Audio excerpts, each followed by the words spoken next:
Доброе утро, дорогая республика! Мы приветствуем всех наших телезрителей, кто сейчас находится у экрана телевизора. Дорогие друзья, в студии сегодня мы, Дарья Анкехова, Руслан Ачиров, и мы желаем вам отличного начала утра. Ну и вкратце, что сегодня нас ждет в эфире. Сегодня будем говорить на такие темы, как любительская рыбалка. Расскажем и покажем, как закаливать рассаду. Наш юрист посоветует, что делать в случае ошибочного банковского перевода. А в конце выпуска вы увидите, как преобразились победители нашего недавнего конкурса двойников. Также мы напоминаем, что прямой эфир мы создаем вместе с вами. И по номеру телефона 8 914 273 44 88 вы можете присылать свои пожелания на наш WhatsApp номер. Ну а также у нас работает телеграм-канал. Достаточно в строке поиска в телеграме написать «Утро Якутии» слитно. Ну и также писать ваши поздравления и пожелания. Действительно, сегодня эфир будет, как всегда, интересным, насыщенным. Ну а начнем мы, как всегда, с рассказа о погоде. В центральных районах температура воздуха на 6 часов утра была на отметке минус 15, минус 5 градусов. В заречной группе 19, 3 градуса ниже 0. В южных районах 14, 11 градусов со знаком минус. В Вилюйской группе улусов 17, 10 ниже 0. В Нижнеленских минус 17, минус 12. В западных районах 9, 5 градусов со знаком минус. В Колымендигирской группе улусов 25, 19 ниже 0. В Янских районах 29 со знаком минус. На северо-западе до минус 34. В Якутске температура воздуха на 6 часов утра была на отметке минус 9 градусов. Атмосферное давление 755 миллиметров ртутного столба. Ветер северо-западный 2 метра в секунду. Сегодня днем преимущественно без осадков. Ветер северный 2,7 метров в секунду. Температура воздуха ожидается до плюс 1 градуса. Действительно, уже кадры в погоде такие весенние. Видно, что люди устремились на улицу. Ну и, конечно, кто-то занимается активными видами спорта, кто-то просто гуляет на свежем воздухе. Ну а мужская часть населения, конечно, я думаю, многие ездят на рыбалку. Вот традиционная якутская рыбалка куюр – это особенный способ ловли озерной рыбы. Такой вид рыбалки распространен в основном в центральной и западной Якутии, где множество мелких, промерзающих до дна озер. А самым рыбным в Якутии славятся северные реки – Колыма, Оленек, Индигирка, Мома. К примеру, только в водоемах Момского района насчитывается 18 видов рыб, такие как хариус, ленок, щука, чукучан, налим и омуль. Между тем, хотя и рыбалка разрешена в стране на разных водоемах, стоит помнить, что это, знаешь, так Действительно, сказать... друзья, да, мы чуть-чуть попозже в нашем эфире поговорим о правилах рыбалки. Да, давай, у нас уже готов наш утренний гость, давай пригласим его в студию к нам. Проходите, пожалуйста. Здравствуйте. Здравствуйте. Здравствуйте. Кстати, на экранах сейчас вот была наша рыбалка в Момском районе. Вообще будет целый выпуск, посвященный нашей поездке в Момский район. И, конечно, запомнилось в том числе и рыбалкой. Мы выезжали на реку Индигирка, и нас обучали, как местные ловят рыбу. Вот, это то, что нас ждет впереди. Ну а давай познакомим наших телезрителей с утренним нашим гостем. И это Прокопий Кириллин. Прокопий является руководителем отдела организации и регулирования рыболовства Минэкологии Республики Саха-Якутия. Доброе утро. Доброе утро. Скажите, везде ли сейчас разрешено ловить рыбу? Есть ли места, где запрещен вообще любой вид рыбалки? Доброе утро, зрители. Ну, в правилах рыболовства у нас утверждены места, где вообще невозможно запрет стоит, да, по рыболовству. Это по реке Лена у нас это Буденновская протока, по реке Алдан Мамонтовая гора в Тампонском районе, Бор-Хая в Усть-Алданском районе и так далее. И по каждой реке есть вот такие места, да, где запрет стоит. И называется это установлено в связи с тем, что там есть места массового скопления, то есть зимовальные ямы и так далее. Поэтому точно такие места установлены есть они у нас, в правилах да? рыболовства. В каждом регионе есть свои нормы и правила. Насколько они отличаются именно у нас в Якутии? Да, ну, надо было начать, наверное, с принятия федерального закона, да, за номером 475, называется о любительском рыболовстве. Мы называем это новый закон, да. Он вступил в силу с 1 января 2020 года. И согласно этого закона, жителям Севера и Дальнего Востока, включая Якутию, разрешили использовать сетные орудия на определенных участках. Ага. На сегодняшний день таких участков, если раньше было всего 28, только в северных районах, сегодня 177 участков Вот так вот. по всем муниципальным образованиям, по рекам. И там можно использовать сетные орудия и так далее. Приведу пример, например, в соседнем рыбохозяйственном бассейне, западно-сибирском рыбохозяйственном бассейне, куда входит Красноярский край, да, тоже. Там, допустим, сетные орудия при любительской добыче запрещены, допустим. И как в Южной России, допустим, в Центральной России, да, там вообще сетное орудие лова считается орудием массового истребления. Поэтому рыбаки, спортсмены именно крючковыми снастями пользуются. Спиннинги, удочки, нахлыст и так далее. А вот какие нормы вылова действуют вот при любительской рыбалке? Да, при любительской рыбалке в целях сохранения рыбных запасов Всероссийским институтом рыбного хозяйства установлены были суточные нормы. Эти нормы в каждом группе районов, у нас 6 групп районов. Это Арктическая группа, Ленская, Арктическая, Индигирская, Янская, Колымская и другие районы. И в Вилюйскую группу районов входят. В каждой группе районов у нас разные нормы. Допустим, если север взять, да, Арктическую, Нельму на одного гражданина в сутки разрешается 1 штука, Муксун 1 штука, Омуль 10 штук, Ряпушка 50 штук, Чир 3, Сик 6 и так далее. Вот. А по сорным видам на северах без ограничений идет. Щука и так далее, окунь, да? А вот эти нормы вылова, они означают ли, вот, допустим, Нельма 1 штука в сутки, например, человек едет, у него 10 рыб, да? И он говорит, что я 10 дней рыбачил. Это тоже так работает? Или есть какое-то ограничение по дням? Есть, да, регулирование в этой области. Если человек более 2 суток рыбачит, то он вправе вывозить с места добычи не более 3-суточной нормы. То есть автоматом на 3 можно умножить смело, да, вот эти нормы. И, допустим, получаем норму. Ну и получается, если чем больше команда, да, рыбаков, чем выгоднее, тем выгоднее. Это такой лайфхак, да? Ну, то есть возьми побольше друзей, да, и раздели на всех количество рыбы, да, и все. А рыбач один, да? Да. Ну и вопрос тогда, как молодец. выявляете нарушителей и какие штрафные санкции сейчас действительно? Надзор в области рыболовства осуществляет Восточно-Сибирское теруправление Росрыболовства, это федеральный орган. Инспекторы рыбоохраны ездят, конечно, каждый год выявляют. В этой части и разрешено много в последние годы, и усиливается контроль, да. Инспекторы Минэкологии тоже вместе ездят в совместных рейдах. И ущербы, конечно, есть, в СМИ тоже пишут, миллионы и так далее, да. Но все-таки надо отметить, что народ последние годы подтягивается в этой части, любители, да, рыбаки. Стараются сетные орудия лова ставить на учет, в установленном порядке осуществлять рыболовство. Ну, то есть все-таки все находится под контролем, да? Да, можно сказать так. А скажите, вот как часто выявляются такие крупные нарушения, и вот какие самые максимальные штрафы применяются? Ну, как я упомянул, вот, в прошлом или позапрошлом году свыше 100 миллионов рублей ущерба предъявили. То есть штраф регулируется КоАП РФ, Кодекс об административном правонарушении.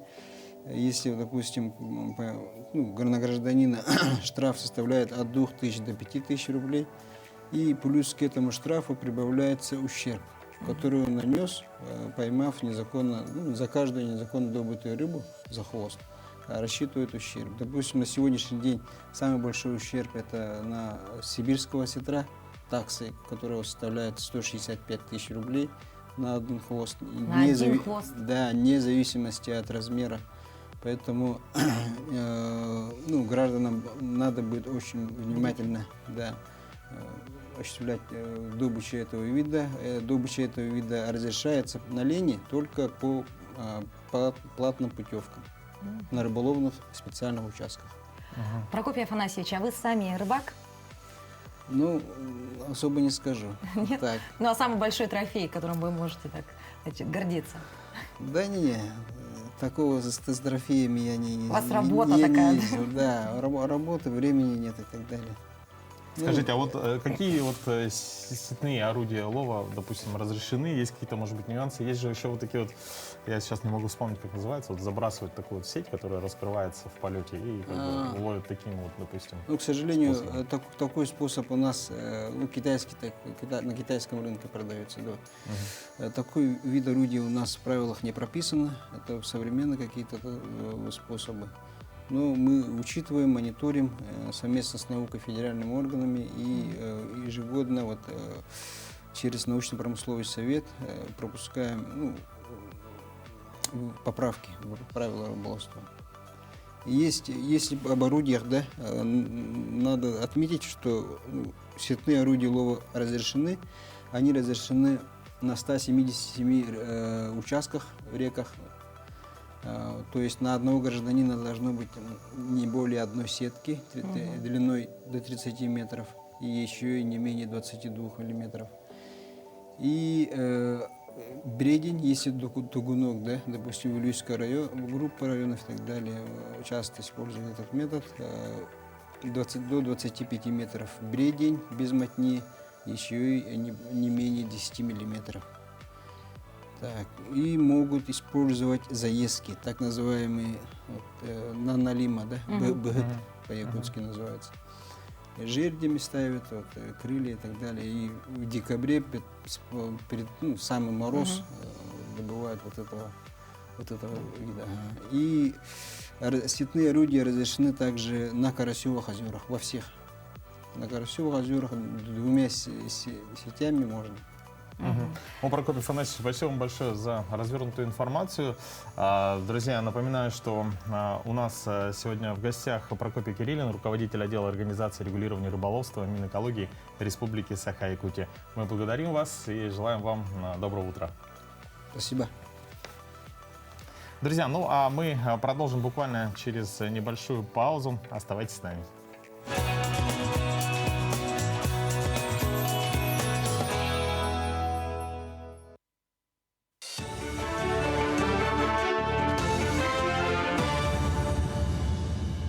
Доброе утро, вы смотрите новости. В Верхневилюйске провели семинар обучения «Медицина катастроф». Из Республиканского медицинского центра прибыли 6 специалистов.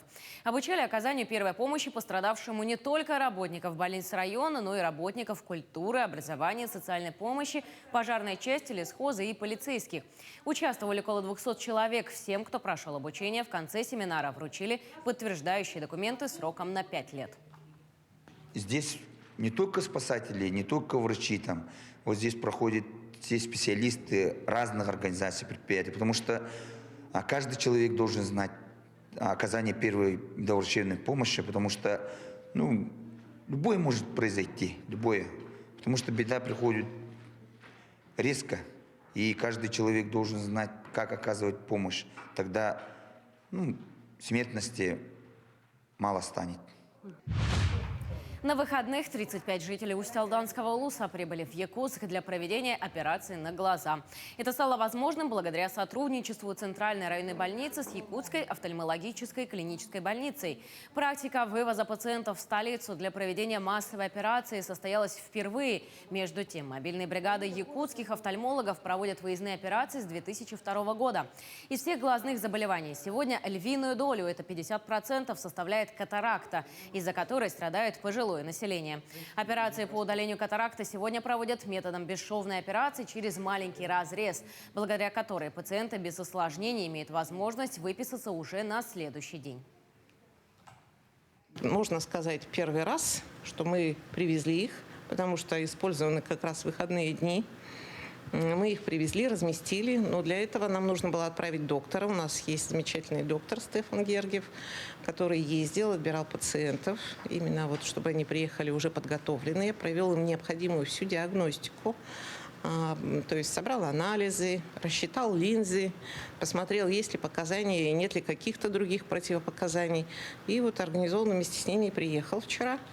И мы этих больных госпитализировали, поэтому мы смогли их очень быстро госпитализировать в тот же день, и в тот же день мы их прооперировали. За 4 неполных месяца жители Мирнинского района отдали мошенникам более 15 миллионов рублей.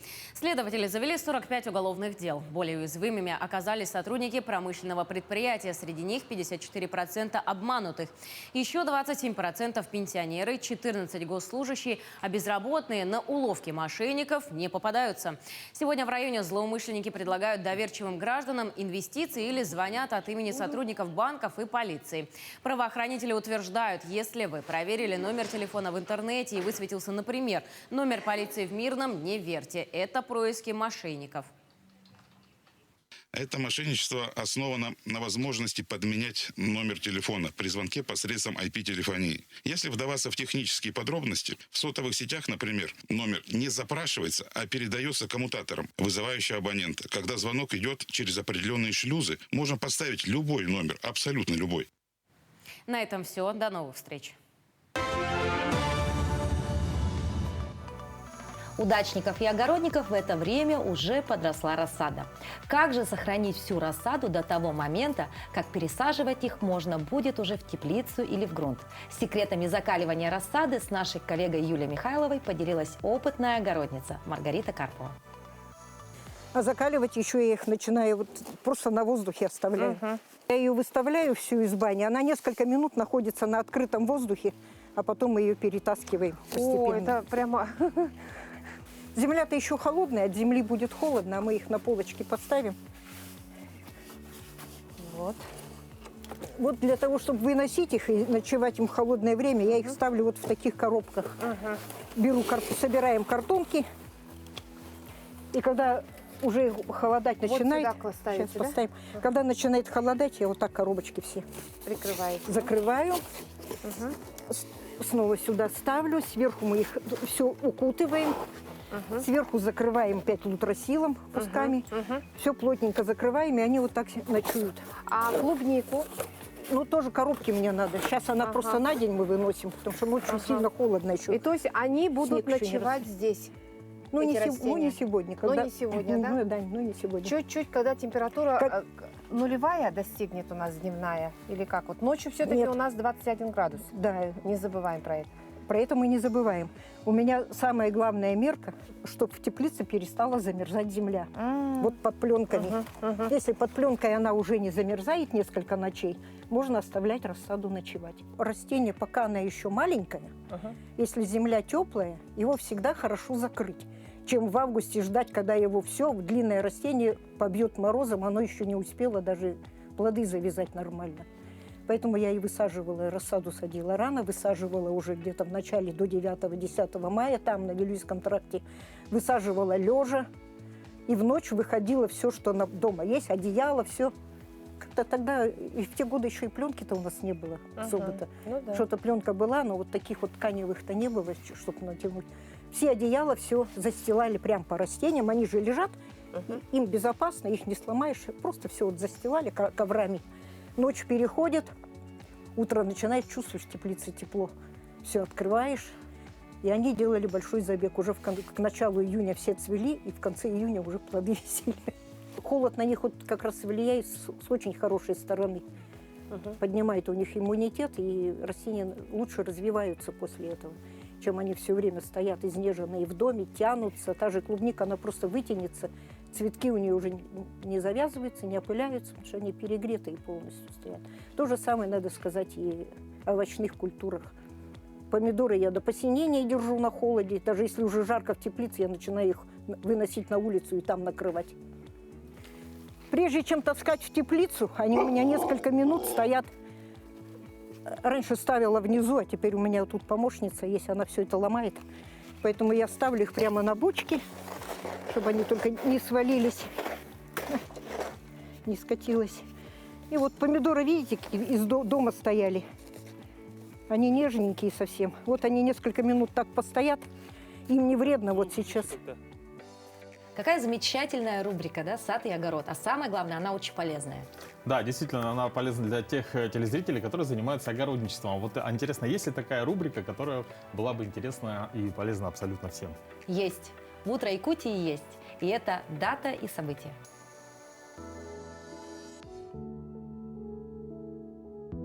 На календаре 11 апреля. Сегодня отмечают Международный день освобождения узников фашистских концлагерей.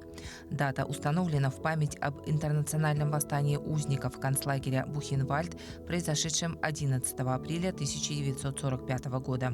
День Конституции Республики Крым. 11 апреля 2014 года Государственным Советом Республики Крым был принят основной закон субъекта – Конституция.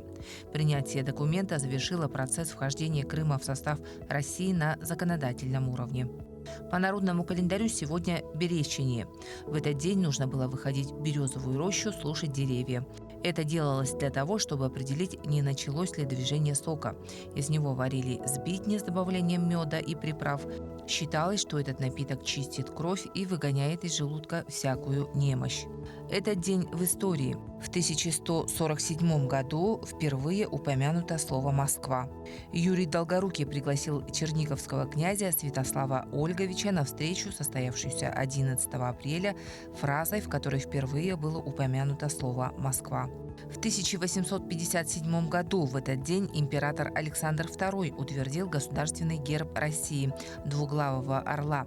Также был утвержден весь комплекс государственных гербов – большой, средний и малый, которые должны были символизировать собой единство и могущество России. Они без особых изменений просуществовали до 1917 года. В 1909 году, 11 апреля, основан город Тель-Авив. Однако это название город получил только через год. Название Тель-Авив буквально переводится с иврита как «холм весны». В 1919 году в этот день создана Международная организация труда. Ее целью стало продвижение принципов социальной справедливости, международно признанных прав человека и прав в сфере труда. В 1944 году в этот день Керчь была полностью освобождена от фашистских войск. За героизм, мужество и заслуги населения и подвиги воинов в Великой Отечественной войне Керчи присвоено звание города-героя. Всего в боях за Керчь 146 воинов удостоились звания Героя Советского Союза. 21 части и соединению присвоено почетное наименование «Керченские». В этот день родились Мария Милославская, русская царица, первая жена царя Алексея Михайловича. Эмиль Кио, советский артист цирка, иллюзионист, основатель знаменитой династии иллюзионистов. Георгий Ярцев, советский футболист, российский футбольный тренер, заслуженный тренер России. Валерий Гаркалин, советский российский актер театра и кино, педагог, народный артист России. Сергей Лукьяненко, российский писатель-фантаст. Именины сегодня у Ивана, Исаакия, Кирилла, Корнилия, Марка, Михаила и Филиппа. Доброе утро всем, кто к нам присоединился. Мы желаем вам отличного начала дня. Ну и, конечно, напоминаем, что у нас на прямой связи сегодня работает наш телефон 8 914 273 44 88. Вы сейчас его видите на наших экранах. Можете отправлять ваши WhatsApp-сообщения с поздравлениями. Ну а также не забывайте про телеграм-канал «Утро Якутии слитно». Да, в поиске можете так и написать. Руслан, а как ты относишься к астропрогнозу? Ну, вообще, я иногда смотрю, если так попадается на глаза, то если там что-то позитивное, хорошее, я запоминаю. Если не очень, то забываю. Давай же узнаем, что же обещают звезды на предстоящие 7 дней.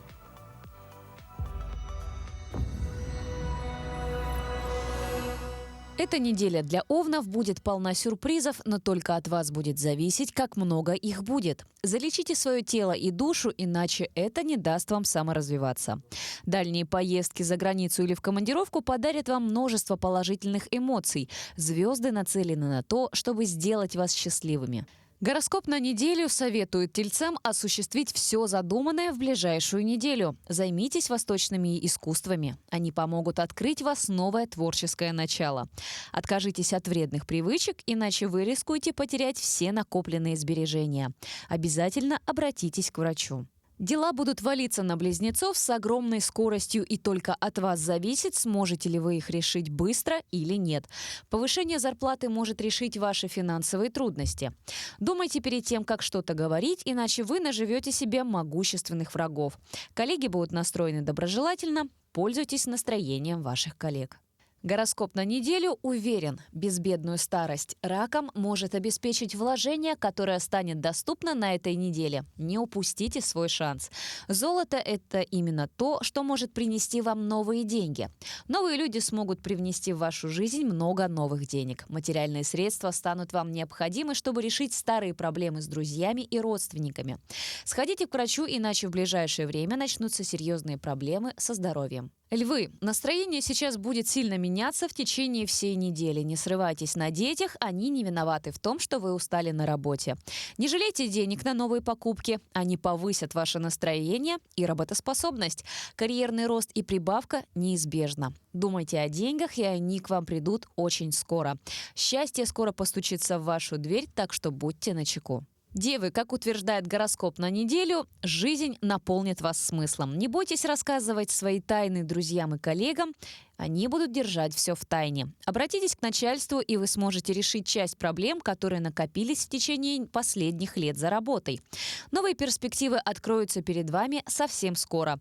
Принимайте решения, опираясь только на собственное мнение. И помните, дом – ваша крепость. Весы. Излишнее сокрытие в себе различных тайн может стать испытанием для психики. Купите автомобиль и другое любое транспортное средство. Сейчас наилучшее время для такой покупки. Сходите к психологу, он поможет решить вам старые проблемы. Звезды и солнечная энергия даст вам энергию, которой хватит до конца года. Но только вам решать, как ею распорядиться. Не рискуйте чужими деньгами, иначе придется отдавать с процентами. По мнению гороскопа, на неделю скорпионов ожидает повышенный интерес со стороны начальника. Коллегам будет интересна ваша личность, постарайтесь мыслить позитивно, и все пройдет. Профессиональные проблемы могут дать карьерный рост. Решение финансовых проблем совсем рядом. Аккуратнее на природе. Вода может сейчас вам навредить, держитесь подальше от рек и озер. Сейчас стрельцы воспользуются своим творческим потенциалом на все 100%. Перед вами встанет весьма оригинальная задача, решить которую будет возможно только нетрадиционным способом. Примените всю свою находчивость, обратитесь за помощью к друзьям или коллегам. В одиночку вы сможете не справиться, а сроки будут очень поджимать. Работоспособность козерогов будет бить рекорды. Новые проблемы будут решены. Не бойтесь чего-то нового. Это явно стоит того. Успех совсем рядом. Удача сейчас будет с вами, но все же нужно думать головой. Берегите ваши сбережения от кражи. Отношения с противоположным полом перейдут на новый уровень. Бойтесь неудач, они могут вывести вас из себя. Водолеи, учитесь решать все вопросы быстро. В таком случае вы сможете завоевать доверие коллег и начальника. Подработка вам сейчас нужна как никогда, иначе ваше финансовое положение станет хуже. Семья будет настроена позитивно по отношению к вам. Оправдайте их доверие. Доверие штука тонкая, поэтому будьте аккуратны и не бегите вперед паровоза. Удача совсем рядом. У рыб сейчас самый интересный период жизни. У вас есть возможность поменять абсолютно все в вашем мире. Научитесь чему-то абсолютно новому. Это будет отличным выходом из трудной ситуации в будущем. Долги будут прощены. Вопреки всем, проведите время на природе с родными. Легкое недомогание в начале недели может немного испортить настроение, поэтому проследите за своим здоровьем.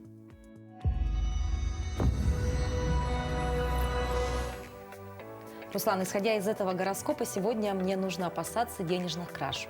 Да, слушай, ну это прямо в тему к нашей следующей рубрике, потому что она позволит вам не сэкономить, а сберечь ваши средства. Вот я думаю, что бывает у тебя страх, когда ты отправляешь человеку банковский перевод. Боишься чего-нибудь? Ну, конечно, во-первых, боюсь добавить лишний нолик, да, как минимум, да. Либо бывает так, что адресат, да, не тот. И что в этом случае делать, я, к сожалению, не знаю. Ну, друзья, что делать в случае ошибочного банковского перевода, мы узнаем далее. Доброе утро, дорогие друзья! Сегодня мы поговорим о сложностях перевода, только не словесного, а банковского. Итак, как же вернуть необоснованно направленный платеж? Так получилось, бухгалтерия ошиблась и случайно отправила деньги не тому контрагенту. Если с юридическими лицами все просто, мы знаем реквизиты контрагента, который получил денежный перевод, мы не успели его отменить, ничего страшного, обратились, скорее всего, он нам его вернет. Если не вернет, обратимся в суд, взыщем неосновательное обогащение. Казалось бы, все легко и просто. Статей мало, применяются просто. Но не тут-то было, если речь идет о физических лицах. Так есть судебная практика, которая до настоящего времени говорила, что нужно доказать, что это именно неосновательное обогащение. Но это бог с ним.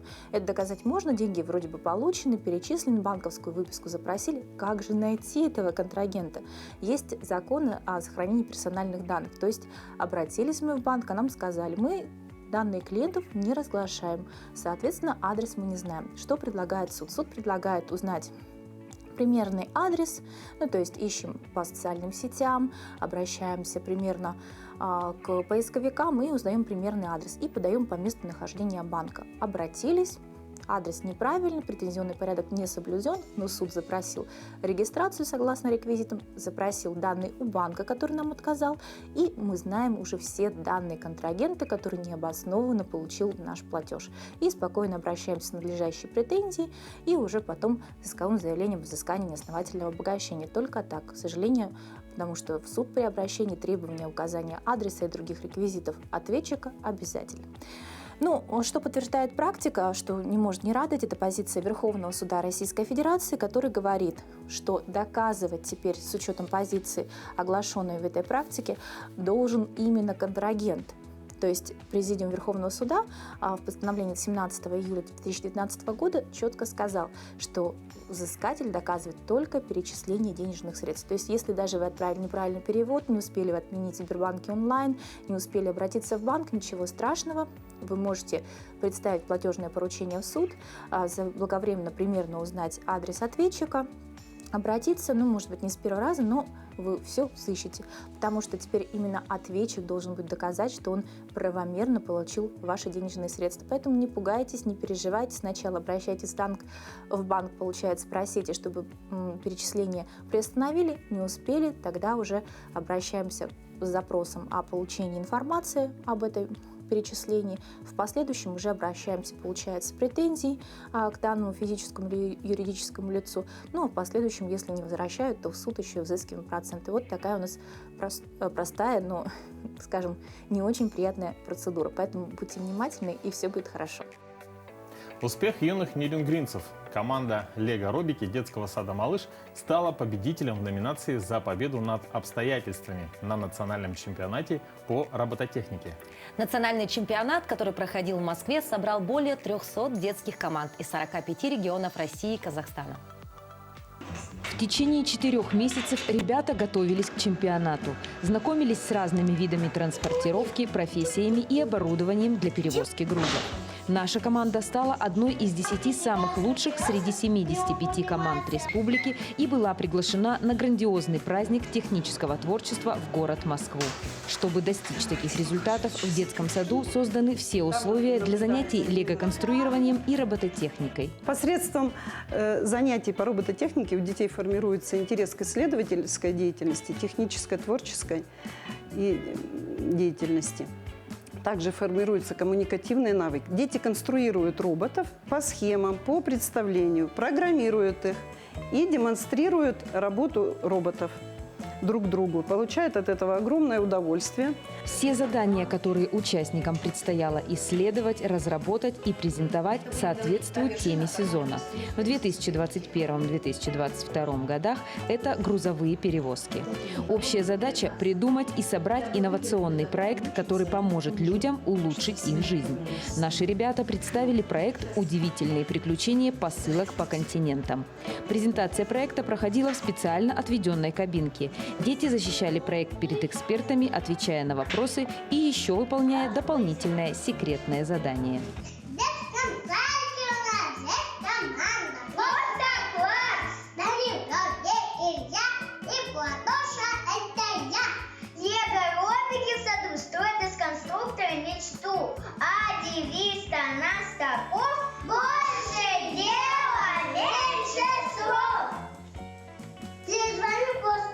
Это вас. Есть ситуация, это два. Но, конечно, наш проект Финал чемпионата получился очень ярким и насыщенным. Участники работали, соревновались, знакомились и играли с ребятами из других регионов.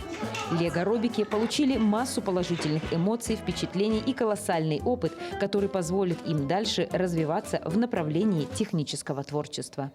Ирина Кичигина, Вадим Барашков, Нерюнгри.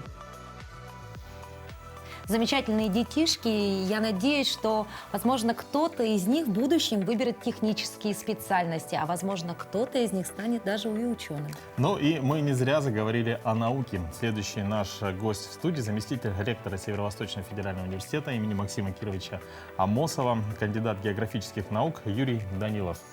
Доброе утро. Доброе утро.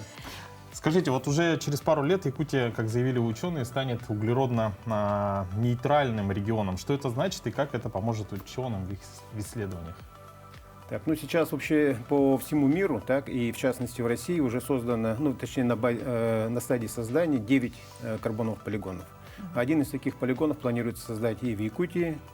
Значит, но карбоновый полигон — это не только одна какая-то станция, это несколько станций, как мы предполагаем.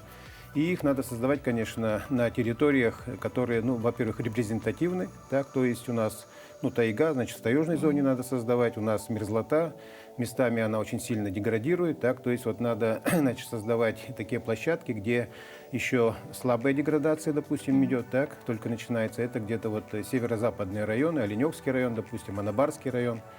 Или, наоборот, вот центральная Якутия, Чурапчинский район, допустим, где очень интенсивно идет сейчас деградация многолетней мерзлоты. Так, ну, для того, чтобы в разных местах наблюдать за деградацией мерзлоты. А это очень важно, потому что именно при деградации мерзлоты выделяются, значит, климатически активные газы. Это прежде всего углекислый газ, метан, значит, из почвы, из болот. Но тундра, естественно, тундра — это, по сути дела, можно сказать, болото, так, где сосредоточено большое количество таких газов. И поэтому вот планируется создать несколько таких, значит, мест. Но надо отметить, что, в общем-то, в Якутии такие работы уже достаточно давно ведутся. В частности, вот лаборатория БЭСТ у нас была в Северо-Восточном федеральном университете, возглавлял ее Трофим Христофорович Максимов. Сейчас он и в ВПК, ну, основная его работа там. И это у них есть 5, значит, станций, где проводится аналогичное наблюдение. Юрий Георгиевич, вот, наверное, у многих наших телезрителей сейчас возникает вопрос, как вообще будет выглядеть карбоновый полигон или вот та самая карбоновая ферма, да, если правильно выражаться? Ну, карбоновый полигон — это территория, на которой будет, значит, изучаться эманация, то есть выделение газов из почвы, из растительности. Ну и если мы берем только почву, то там, конечно, надо оголить ее, то есть убрать всю растительность. Есть такие специальные, значит, ну, емкости, куда попадает только будет газ из почвы. Их выкачивают, значит, насосом, потом через газоанализатор, значит, определяют. Ну, есть определенная методика, там, через определенное количество времени и так далее, так. Вот, и выделение. Если же говорить это про метан в основном, да, а если говорить про углекислый газ, то углекислый газ через фотосинтез определяется. То есть нарастание зеленых листочков, скажем, да, вот сколько их наросло, значит, соответственно, там произошло поглощение какое-то количества углекислого газа. То есть это будет такая некая площадка, да, для сбора вот тех самых, да? Да, это некая площадка, и вот мы планируем как раз несколько их создать. И в качестве пионерного мы предлагаем, значит, на территории вот парка Сине, так, Сине, там как раз есть метеостанция, и вот как раз, ну, там достаточно репрезентативные условия для вот, центральной Якутии. Ну и, конечно, потом вот у Института мерзлотоведения есть площадка в Чурапчинском районе Нелигер, так, вот там, естественно, надо Спасская Падь, вот, которая уже давно работает. А какие исследования научное сообщество вот, планирует проводить и какие технологии разрабатываются? Так, ну, прежде всего, конечно, связано с многолетней мерзлотой. Так, ну, всем известно, что сейчас в связи с потеплением климата происходит ее интенсивная деградация и выделение вот как раз климатически активных газов. Значит, поэтому это вот основное направление. Значит, кроме того, значит, оценка запасов углерода в почвах и в озерах, в болотах, так, потому что, ну, из болот действительно метана много выделяется. Ну, кроме того, изучение микробиоты криолитозоны, потому что, по сути дела, именно микробиота вырабатывает, значит, ну, частично и вырабатывает метан, да, а есть там, значит, бактерии, которые фиксируют, наоборот, так?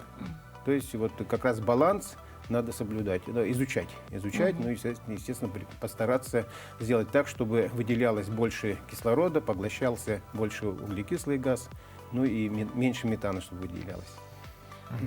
У нас еще такой вопрос, да, вот для Якутии, как для региона с вечной мерзлотой, повышение среднегодовой температуры, конечно, может иметь глобальные последствия. Стоит ли нам как-то переживать, уже беспокоиться на эту тему?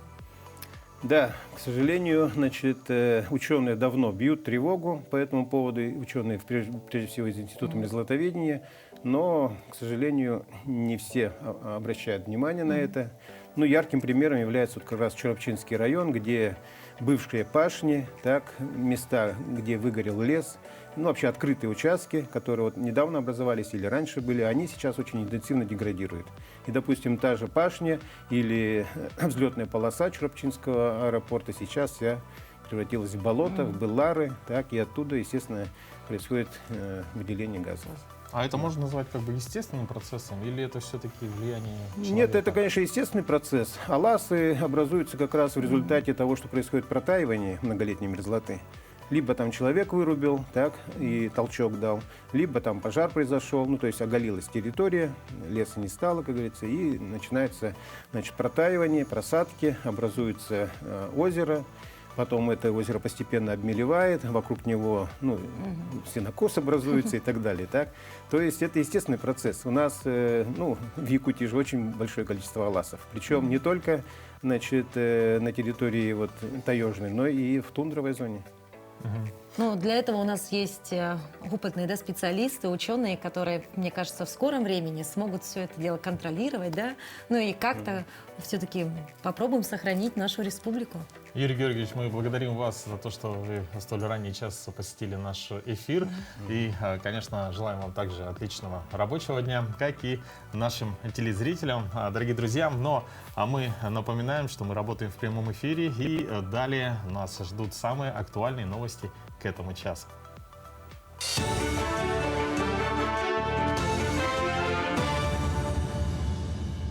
Доброе утро, вы смотрите новости. Базу Росрезерва могут создать в Нижнем Бестяхе в Якутии. Вопрос создания базы Росрезерва в поселке Нижний Бестях Мегино-Кангаласского района рассмотрят в Федеральном агентстве по государственным резервам. Ожидается, что создание комбината в поселке, где сосредоточены железнодорожные, автомобильные, водные транспорты, позволит оперативно реагировать на чрезвычайные ситуации. Вопросы продовольственной безопасности находятся в приоритете. Росрезерв намерен развивать сотрудничество с Якутопторгом, который определен его региональным оператором.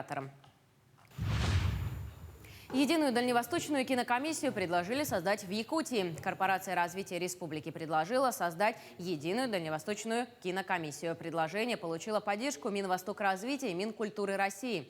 Этот инструмент поддержки отрасли может заработать уже в этом году.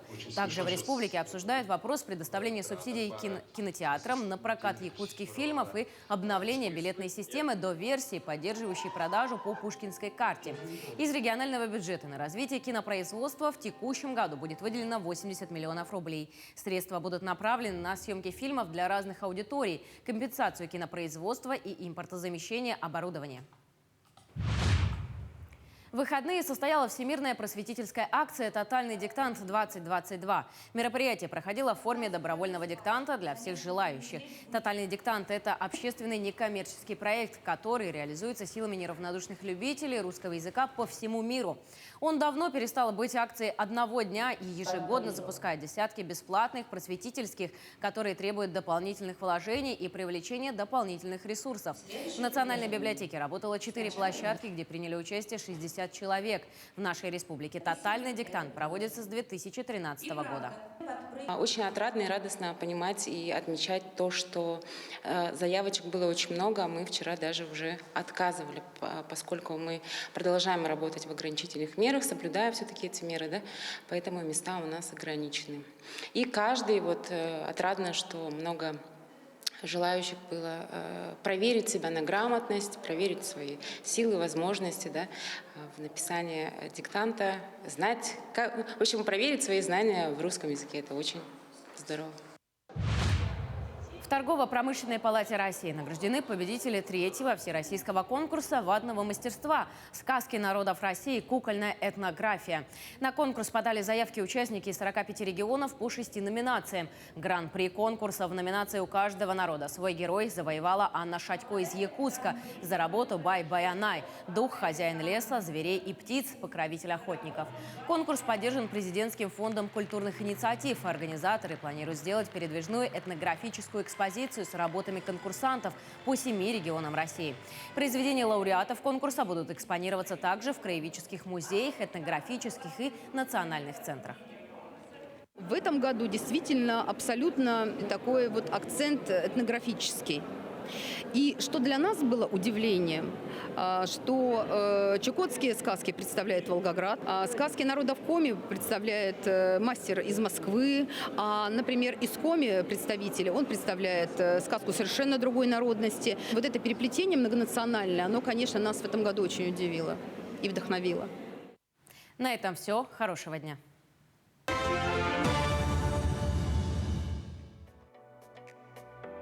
Еще одна отличная новость для любителей чтения. У Национальной библиотеки обновился сайт. Теперь найти нужную литературу в электронном каталоге в библиотеке стало намного проще. Об этих и других новостях культуры подробнее Захар Никитин. Доброе утро! С вами «Культурные новости».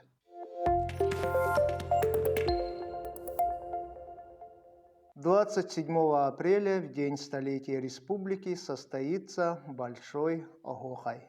Он станет символом сплочения многонационального народа Якутии. Министерство культуры и духовного развития приступило к подготовке этого значимого события, которое в качестве флешмоба пройдет одновременно во всех уголках нашей республики. В Якутске местом проведения праздничного Осохай станет Комсомольская площадь. Хороводный танец состоится сразу после праздничного шествия, которое пройдет по улице Кирова от перекрестка с улицей Ярославского до улицы Лермонтова. После кругового танца на площади состоится праздничный концерт.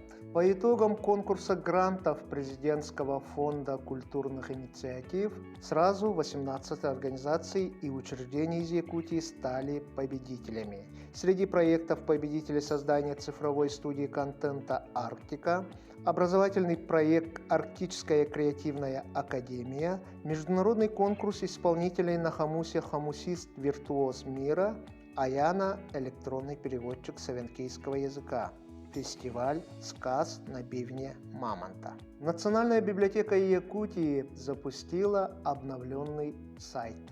Обновление связано с расширением и развитием сервисов библиотеки и направлено на упрощение доступа к ресурсам учреждения и удобства пользователей.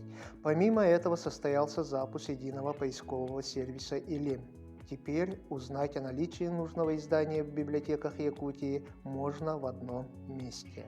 Сервис будет постоянно расширяться и обновляться. Сейчас в его работе участвует централизованная библиотечная система города Якутска, которая представила в сервисе свои цифровые ресурсы. В Якутии уже 22 772 человека в возрасте от 14 до 22 лет стали обладателями Пушкинской карты. Из них свыше 350 человек оформили пластиковые карты. На сегодня в проекте «Пушкинская карта» задействовано 32 учреждения культуры.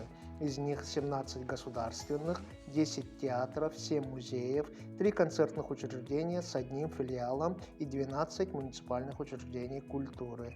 Это культурно-досуговые учреждения Мирнинского, Вилюйского, Алданского, Мегино-Кангаласского, Хангаласского, Улусов и города Якутска, а также 6 кинотеатров.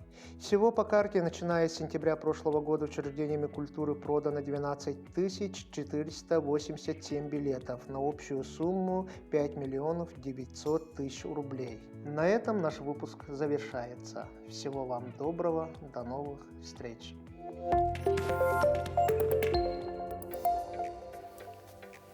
Ну а герои нашего следующего сюжета могли бы затмить хоть какую звезду на любом светском мероприятии. Недавно мы подводили итоги конкурса двойников. Если вы помните, победителями стали методист Национального художественного музея Ольга Фролова, очень похожая на актрису Мэрил Стрип. Да, и Светлана Сергеева, воспитатель детского сада. Она была очень похожа на Любовь Казарновскую, оперную певицу.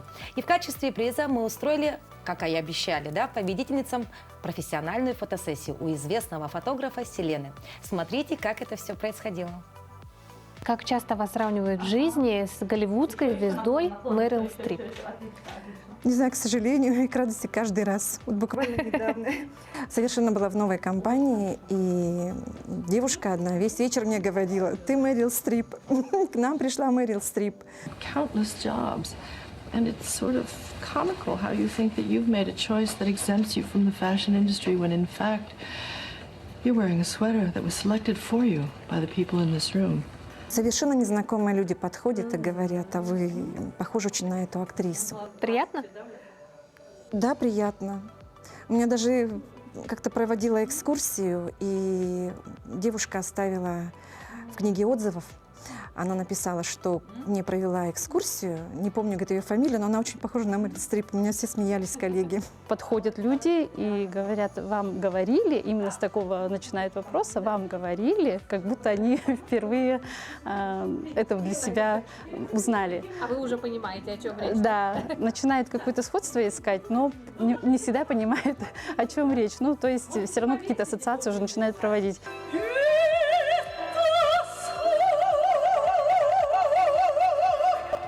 А вообще Любовь Казарновскую как личность, как вот артистку, насколько интересуетесь ее творчеством или нет?